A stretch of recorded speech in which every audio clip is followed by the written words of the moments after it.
B4U news देख रहे तमाम दोस्तों को दीपक मल्हारी का नमस्कार। आज हम पहुंचे हैं गुरु नानक देव यूनिवर्सिटी के केमिस्ट्री डिपार्टमेंट में, जहां हम बात करेंगे प्रोफेसर सुबोध कुमार के साथ। इन्होंने 35 साल इस विभाग को दिए हैं। वैसे तो ये 30 जून को रिटायर हो गए थे, लेकिन यूजीसी की तरफ से इन्हें स्पेशल फेलोशिप दी गई है और 3 साल की इन्हें एक्सटेंशन मिली है। फेलोशिप प्रोग्राम है, उसमें ये रिसर्च करेंगे। प्रोफेसर साहब नमस्कार जी, आपका स्वागत है हमारे चैनल में।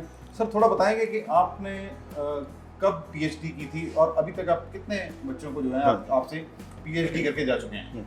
मैंने 1986 में 1986 में पीएचडी की थी, तो उसी के साथ ही यहाँ पर job as a lecture join किया और अभी तक 28 स्टूडेंट्स जो हैं वो पीएचडी कर चुके हैं और अभी भी 4 स्टूडेंट्स जो हैं काम कर रहे हैं। पर सर ये थोड़ा ये हमारे दर्शकों को बताएंगे, ये केमिस्ट्री डिपार्टमेंट में जो रिसर्च वर्क होता है तो सर वो क्या बेस्ड होता है और इसका सोसाइटी को या आने वाली जो जनरेशन हैं उनको क्या फायदा पहुंचता है? केमिस्ट्री डिपार्टमेंट इन जनरल जो है कंपाउंड सिंथेसाइज करता है, मटेरियल्स बनाता है। ये materials organic chemistry, inorganic chemistry किसी भी ब्रांच से हो सकता है, लेकिन बाद में इनकी एप्लीकेशंस जो है फाइंड आउट करते हैं, जो कि डिफरेंट डिपार्टमेंट के साथ मिलके करते हैं। लाइफ साइंसेज डिपार्टमेंट्स हो गए, मटेरियल साइंस डिपार्टमेंट्स, तो इनकी बहुत वाइडर एप्लीकेशंस है। जैसे फोटोवोल्टिक सेल्स बनाना, कुछ फैकल्टी मेंबर्स जो हैं वो डिज़ाइन करते हैं मॉलिक्यूल्स जिनसे कि आप लाइट एब्जॉर्ब, सनलाइट एब्जॉर्ब करके you can produce electricity. Okay, we can produce the electricity there, and it is in further collaboration with the BRC, with the physics department and BRC there. कुछ बहुत से faculty members हैं जो compounds जो हैं उनकी bio valuations के लिए या मेडिसिनल प्रॉपर्टीज़ के लिए बनाते हैं। कुछ लोग हैं जो कि कंपाउंड्स जो है उनको बनाते हैं जिससे कि भी एनवायरनमेंट में प्रेजेंट स्पीसीज़ को डिटरमिन किया जा सके। ये स्पीसीज जो है सॉइल में हो सकते हैं, पानी में हो सकते हैं। जैसे पानी की क्वालिटी दिखनी है, पानी में साइनाइड तो ज़्यादा नहीं है, फ्लोराइड ज़्यादा तो नहीं है। जैसे फ्लोराइड जो है फ्लोरेसेस करता है, सो उसको क्वांटिटी कितनी है फ्लोराइड की वो डिटरमिन करना है। तो यहाँ पर मॉलिक्यूल्स बनाए जाते हैं जिनसे कि आप डिटरमिन कर सकें कि फ्लोराइड कितना है, साइनाइड कितना है और मेटालाइंस कितनी है। यहाँ जो बॉडी सिक्रीशंस हैं, जैसे हम आमतौर पे ग्लूकोज की डिटर्मिनेशन करते हैं, तो अब मेथड है कि एक छोटी सी मशीन है, उस पर आप एक ड्रॉप ब्लड का डालो, आपको कुछ सेकंड्स में ग्लूकोज का क्वांटिटेटिव इंफॉर्मेशन मिल जाती है। So that is by emission from the molecule, जो कि मशीन डिटेक्ट करती है और वो रीडिंग देती है कि क्या है। तो सर आपने कहा कि कैंसर पानी पे आपने सर जैसे उसमें क्या मॉलिक्यूल्स हैं सर, जैसे इन दिनों बड़ा चल रहा है कि पानी में जो कुछ ऐसे कंपोनेंट्स आ गए हैं जिससे कई तरह की बीमारियां लाइक कैंसर और कई तरह की बीमारियां बढ़ रही हैं। सर इसमें भी आपने काम किया है? नहीं, हमारा काम जो है उनको डिटेक्ट करना है, जो भी इसमें स्पीसीज प्रेजेंट है। कोई मेटल आयंस प्रेजेंट हैं उनको डिटेक्ट करते हैं। उनसे डिटेक्ट किया आपने सर? हाँ जी, हम डिटेक्ट करते हैं। जैसे कॉपर मेटल आयन है, आयरन है, मर्करी है, इनको हमने पानी से डिटेक्ट किया है। साइनाइड है कि सॉइल में कितना चला गया। जैसे कि भी दिवाली हुई, पटाखे चले, उसके बाद एनवायरनमेंट में बहुत सा डेरिवेटिव्स आ गए, फिर उनको डिटेक्ट किया भी कितने डेरिवेटिव्स जो है, परकोलेट कितना चला गया, वो कितना ह्यूमन बॉडी में चला जाएगा। सो हमने उसको परकोलेट को डिटेक्ट किया कि भी वो हवा में कितनी देर तक रहता है, कितने दिनों तक वो एयर में रहेगा। थोड़ा सा विस्तार से थोड़ा बताएंगे जी कैसे, मतलब जैसे आपने कहा कि सॉइल में साइनाइड चला गया, तो उसका क्या फिर सर ह्यूमन बॉडी पे क्या इफेक्ट रहता है? जैसे cyanide is toxic to the human body. जी सर। सो यदि वो उस पानी में रहेगा तो जैसे पिएंगे तो अंदर भी जाएगा। सो उसको डिटेक्ट करना कि तो उसकी वर्ल्ड हेल्थ ऑर्गेनाइजेशन की तरफ से लिमिट्स हैं, किससे ज़्यादा नहीं होना चाहिए। ये ज़्यादा होगा तो वो टॉक्सिक होगा, जैसे 1 माइक्रोमोलर से ज़्यादा नहीं होना चाहिए। सो वी डिटर्मिन कि भी इसमें कितना पानी में वो साइनाइड चला गया। Sir did you find those places के जहाँ पे थोड़ा ज़्यादा है? हाँ, WHO की गाइडलाइंस उससे ज़्यादा है? नहीं, जैसे परकोलेट का हमने बहुत सा डिटरमिन किया। जैसे दिवाली हुई तो उसके बाद बहुत ज़्यादा कंटेंट हो जाता है, उसके 15-20 दिन बाद उसका कंटेंट। क्या चीज़ होती है वो जो आप बोल रहे हैं? परकोलेट जैसे पटाखे चलाते हैं तो उसके एक कंपोनेंट है उसका परकोलेट। Okay. सो जो आवाज़ करता है जिससे एक्सप्लोजन होता है, ठीक है। सो जब एनवायरनमेंट में चला जाता है तो then it becomes quite toxic. Inhale का साइंस के साथ कर रहे हैं, पानी में डिजॉल्व हो गया, पानी में डिजॉल्व होने के बाद जैसे आजकल हमारा एक प्रोजेक्ट है जिसमें कि हम स्पर्मिन की डिटेक्शन करते हैं। वो सर थोड़ा क्या बताएंगे? जो स्पर्मिन की डिटेक्शन है वो पार्टली हमारी कोलैबोरेशन है, एक नेशनल इंस्टीट्यूट है दिल्ली में, उनके साथ कोलैबोरेशन है। स्पर्मिन जो है that can be determine from urine, urine से पता लग जाता है, लेकिन उसकी यदि अमाउंट ज़्यादा हो या कम हो जैसे नॉर्मल रूटीन है, सो इट शोज़ की अर्ली डिटेक्शन ऑफ कैंसर। अभी ज़रूरी नहीं है कि कैंसर डेवलप हुआ, लेकिन उसके साथ वो इंडिकेट करती है कि भी ये चांसेस आर देयर कि भी उसमें कैंसर हो जाए।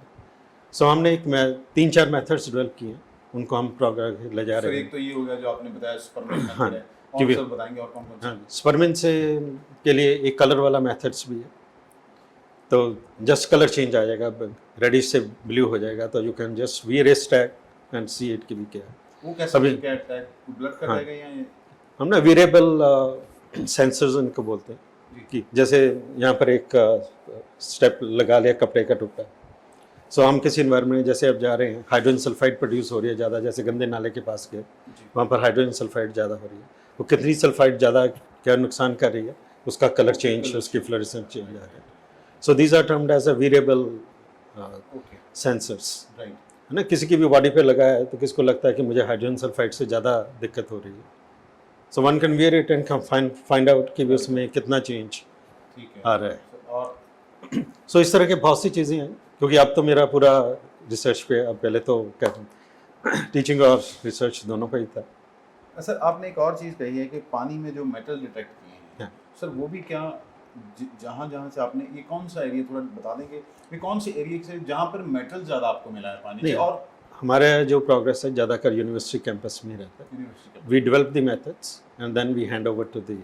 तो सर ये जो आपने अभी स्पर्म मेथड बोला जो आपने, हाँ। सर ये इसको मार्केट में इसका आने में कितना समय लगेगा, क्योंकि आजकल तो कैंसर बहुत बढ़ गया है? नहीं, स्पर्मिन का जो है हमारा जो इंडस्ट्रियल रिसर्च प्रोग्राम पंजाब का है, उसने भी एक्सेप्ट किया, हमें पिछले साल 2nd अवार्ड, बेस्ट अवार्ड मिला था इस स्पर्मिन की डिटेक्शन पे। सो अभी हम दूसरी इंडस्ट्री के साथ कोलैबोरेशन में हैं ताकि उसको मार्केटेबल बनाया जा सके। अभी समय लगेगा? हाँ, उसको टाइम अभी समय लगेगा, लेकिन हम सोच रहे हैं कि भी जल्दी ही उसका जैसे उसके साथ हमने जैसे फूड स्पॉइल हो गया, उसमें से स्पर्मिन निकल रही है, फिश है, तो उसका भी फूड की क्वालिटी डिटरमिन करने के लिए हम उसके साथ ही प्रोग्राम बना रहे हैं, ताकि उस फूड में स्टिकर लग जाए, उसका कलर चेंज आता है, जैसे कि हमने कहा कि भी उसका रेड से ब्लू हो जाता है, सो ब्लू इंडिकेट्स कि उसमें स्पर्मिन निकल रही है। स्पर्मिन निकल रही है दैट मीन्स कि food is older one, it fresh नहीं है। राइट। सर इमीडिएट पता लग जाएगा ये 10-15 मिनट में। यहाँ जैसे पैकेट है, पैकेट के अंदर वो स्टिकर लगा हुआ है, कोई भी खरीदने वाला जा रहा है, उसको यदि लगता है ग्रीन है, रेड है, तो दैट मीन्स कि वो ठीक है, यदि वो ग्रीन हो गया है सो दैट मीन्स कि मार्केट में चीज़ें कब तक आ जाएंगी? नहीं, इसको समय लगेगा, अभी हम इनिशियल स्टेज पे हैं। सर 2 साल, 4 साल, 5 साल? हाँ, 2-3 साल में will come out with number of तो थिंग्स। सर आपके 200 पब्लिकेशंस हैं सर, अभी तक आपने देखिए 28 जो हैं पीएचडी थे, इसका मतलब आपने 28 रिसर्च जो हैं उनके साथ एसोसिएट किया है, तो इसमें से आपकी बेस्ट रिसर्च कौन सी है? अभी पिछला 10 साल गिनो तो जो साइनाइड का है, हमने फर्स्ट कैटालिटिक मेथड दिया था, और उसके बाद जो स्पर्मिन वाला है, ब्रीफ कर देंगे जो बायोमोलिक्यूल्स हैं, जैसे स्पर्मिन है, न्यूरोट्रांसमीटर्स है, हाइड्रोजन सल्फाइड है, थायोल्स हैं, सिस्टीन, होमोसिस्टीन, ये सभी का डिटर्मिनेशन के मेथड्स हमने, परकुलेट है, इट्स वेरी टॉक्सिक, तो इसका डिटर्मिनेशन का मेथड्स जो है हमने बड़ा सिंपल मेथड्स है। जितने भी मेथड्स हम डेवलप करते हैं उसमें आमतौर पे 30 सेकंड्स में रिजल्ट आ जाता है। जैसे हमने ग्लूकोज का कहते हैं कि भी ग्लूकोज, अच्छा ये भी बेसिकली डेवलप, हाँ, उसी तरह का कि उसमें से लाइट इमिट होती है या लाइट कम इमिट होती है, तो उससे वो मशीन जो है उसको रीड करती है और रिजल्ट दे देती है। अच्छा सर, इसके लिए जो आपके ये रिसर्च वर्क होता है, इसके लिए आपको यूनिवर्सिटी ही फंडिंग करती है या आपको फंडिंग कहीं से होती है? या कभी ऐसा लगा कि आपको फंडिंग की कमी आई हो, पैसा कम मिला हो? नहीं, मुझे कभी ऐसा नहीं लगा है कि गवर्नमेंट बड़ा अच्छी तरह से पिछले 15-20 साल में तो गवर्नमेंट ने काफ़ी फंडिंग बढ़ाई है। अपने डिपार्टमेंट ऑफ साइंस टेक्नोलॉजी के डिपार्टमेंट्स हैं, नैनो मिशन है, council of scientific and industrial research है, उन्होंने बड़ी अच्छी तरह से फंडिंग की है। यूनिवर्सिटी भी अपना फंड करती है, लेकिन यूनिवर्सिटी की काफ़ी लिमिटेशंस हो जाती हैं। जैसे यूनिवर्सिटी को एक UP university with potential of excellence programme हमारी यूनिवर्सिटी को मिला। जब मिला था तो हम 6 यूनिवर्सिटी से, सो सारी यूनिवर्सिटी से कम्पीट करके हमारी यूनिवर्सिटी ने मेरा उसमें पार्टिसिपेशन है मटेरियल साइंस का, जो इस तरह के कंपाउंड्स डेवलप करने हैं, उनके लिए मेरा प्रोग्राम था, एक हिस्सा था। मटेरियल साइंस ही हमारा फोकस एरिया था। अच्छा, तो उसमें हमें 40 करोड़ रुपए के प्रोजेक्ट जो इंस्ट्रूमेंट्स हैं अच्छा, वो गवर्नमेंट से मिले, ओके, आपके डिपार्टमेंट नहीं यूनिवर्सिटी के। पूरी यूनिवर्सिटी, जब हम काम करते हैं तो डिपार्टमेंट एक एंटिटी है, Right. लेकिन यूनिवर्सिटी मेजर फिगर आता है। ओके ओके, ठीक है, एक टीम वर्क हो गया। हाँ, टीम वर्क है कि हमारा फिजिक्स डिपार्टमेंट के साथ, लाइफ साइंसेज डिपार्टमेंट्स के साथ हमारे बहुत से कोलैबोरेटिव प्रोग्राम्स हैं, क्योंकि जो एप्लीकेशंस है हमेशा जहाँ पर रिसर्च होती है उससे एप्लीकेशन हमेशा दूसरी जगह निकलती है। अच्छा सर, अगर हम बात करें जो भी आप रिसर्च कर रहे हैं उसका जनता को, लोग आम देखिए, लोग तो हमेशा आजकल हर बंदा चाहता है कि उसका मुझे क्या फायदा, हम आपका ये रिले करेंगे, हर बंदा यही उसके मन में जहन में ये सवाल होगा, इसका मुझे क्या फायदा, लोगों को क्या फायदा। जैसे कि भी मैंने पहले एग्जांपल दी ग्लूकोज की, इसी तरह हम स्पर्मिन की कह रहे हैं कि भाई स्पर्मिन के डिटेक्शन का मेथड को 5-6 दिन लगते हैं। So there is no direct method for determination. So यदि किसी को भी लगता है कि मेरे पास यूरिन में है या नहीं है, या रूटीन टेस्टिंग है, तो रूटीन टेस्टिंग में आपको 30 सेकंड्स में पता लग जाएगा कि उसमें स्पर्मिन की क्वांटिटी ज़्यादा तो नहीं है या कम नहीं है।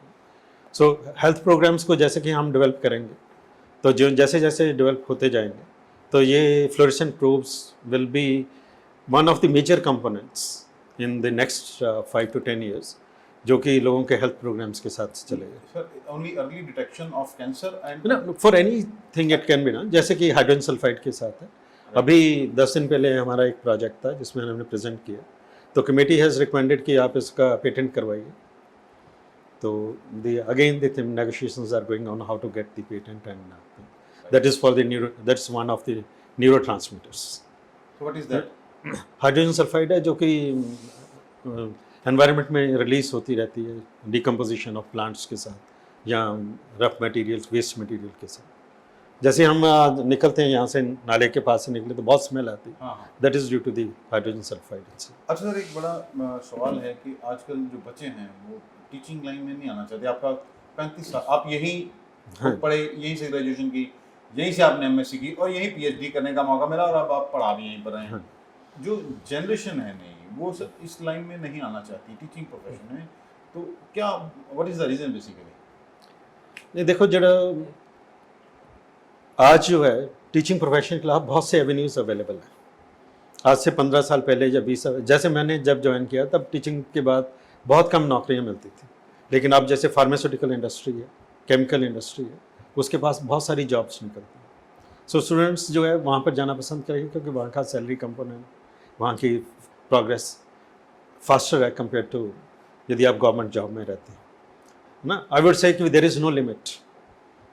बल्कि मेरे जो कलीग्स डिफरेंट जगह से हैं, जो जिन्होंने केमिस्ट्री में पीएचडी किया और केमिस्ट्री में ही आगे डेवलप किया, तो वो 10 करोड़ 15 करोड़ का पैकेज भी आज ले रहे हैं, जो कि यदि आप टीचिंग में रहेंगे तो ये कभी पॉसिबल नहीं है। सोच भी नहीं सकते। हाँ, मैं जब भी स्टूडेंट्स को लेक्चर्स देता हूँ, जनरल लेक्चर्स बहुत सी जगह पे मैंने दिए हैं, सो टेल देम कि भी यदि आप किस तरह का काम करना चाहते हैं, आपका टेम्परामेंट क्या है ना। यदि आप कूलली काम करना चाहते हैं तो university is the best place.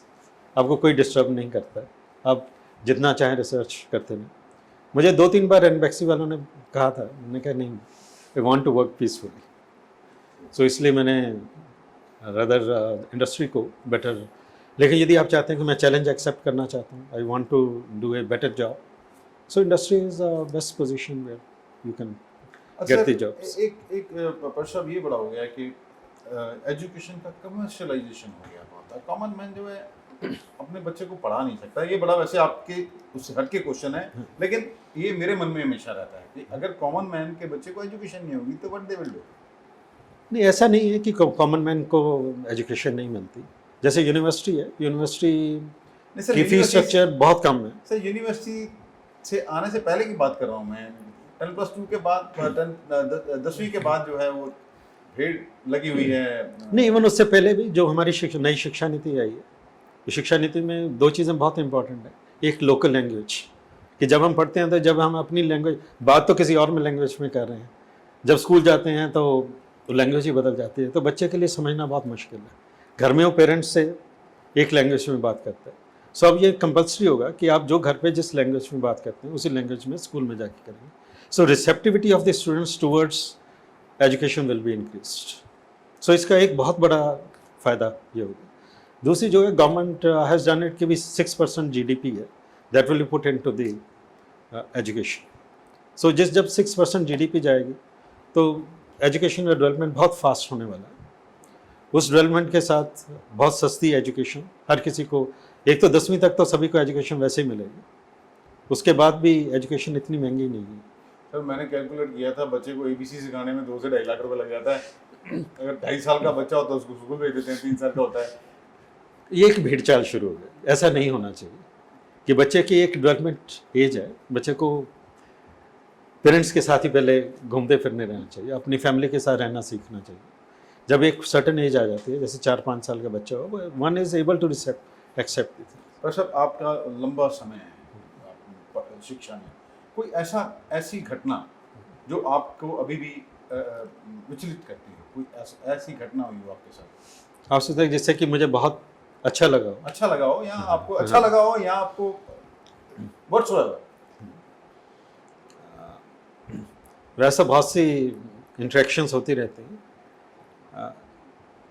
मैं अभी लेक्चर था, मतलब कितना ज़्यादा, एक सुबह 9 बजे मुझे सिक्योरिटी वाला मेरी लैब में आया कि वाइस चांसलर साहब आपको नीचे बुला रहे। मैं तो घबरा ही गया कि भी सुबह सुबह मैंने क्या ऐसा कर दिया कि वाइस चांसलर साहब मुझसे मिलने आ गए। चलो मैं डरते डरते नीचे पहुंचा, उनको श्रीकाल कहा तो यू हैव वेल डन। मेरा उसी समय DBT का एक प्रोजेक्ट आया, so he specially came from his office to my department to congratulate me. So I think it's a best moment for my life कि जब एक वाइस चांसलर मुझसे, एक लेक्चरर को जिसको कोई भी नहीं जानता होता ज़्यादा यूनिवर्सिटी में, उसके बाद मिलने के लिए आता है। और जब तक वो रंधावा साहब वाइस चांसलर रहे, उनका हर साल मुझे फ़ोन आता रहा कि भाई तुम्हारा काम ठीक से चल रहा है। तो एक बहुत बड़ी बात एक टीचर के लिए है कि उसको वाइस चांसलर से पूछे कि भी तुम ठीक से काम करो, स्पेशली जब जूनियर टीचर के लिए। तो अभी जो सवाल संधू हैं इनका कैसा? हाँ, मेरे बहुत अच्छे फ्रेंड रहे, तो हमने इकट्ठे ही यूनिवर्सिटी में प्रोग्रेस किया। तो जब UGC में थे तब भी मिलते थे। तो वर्षा, आप कुछ हमारे चैनल के माध्यम से, देखिए आपने बड़ी अच्छी बातें बताई, कुछ संदेश देना चाहिए कोई नेक्स्ट जनरेशन को, युवा पीढ़ी को? देखो, हमारी सोसाइटी के लिए एजुकेशन इज और रिसर्च इज मोस्ट इम्पॉर्टेंट।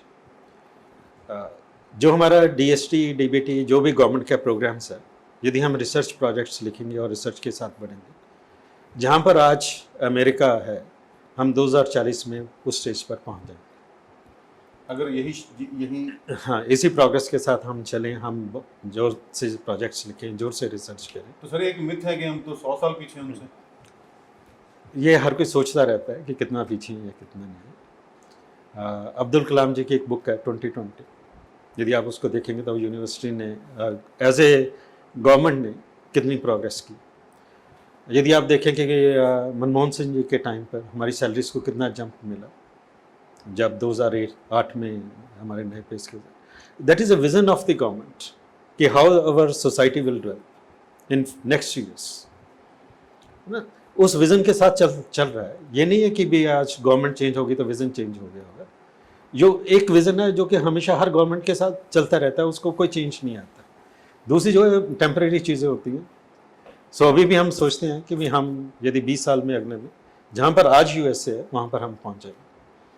धन्यवाद आपका हमारे साथ बात करने के लिए। ये थे प्रोफेसर सुबोध, जो है जिन्होंने 35 साल यहाँ पर पढ़ाया और PhD पढ़ा, जो स्टूडेंट्स उनको पढ़ा रहे हैं। 28 लोग इनसे PhD करके जा चुके हैं। इन्होंने बड़ी स्पष्ट कहा है कि यदि इसी प्रोग्रेस से हमारी जो सरकार काम करती जाएगी एजुकेशन को लेकर, तो आज जहां अमेरिका है हम वहां 2040 में पहुंच जाएंगे। इन्होंने ये भी कहा है कि किस तरह ये कंपोनेंट ढूंढते हैं पानी में, एयर में, जब दिवाली होती है तब, और उसका लोगों को क्या फ़ायदा हो, इसके लिए रिसर्च वर्क भी लगातार करते रहे हैं। और यूनिवर्सिटी के वाइस चांसलर जसपाल सिंह संधू का इन्होंने खास तौर पर धन्यवाद किया है, जिनका सहयोग हमेशा इन्हें मिलता रहा है। गुरु नानक देव यूनिवर्सिटी से D4 न्यूज़ के लिए दीपक भंडारी की खास रिपोर्ट।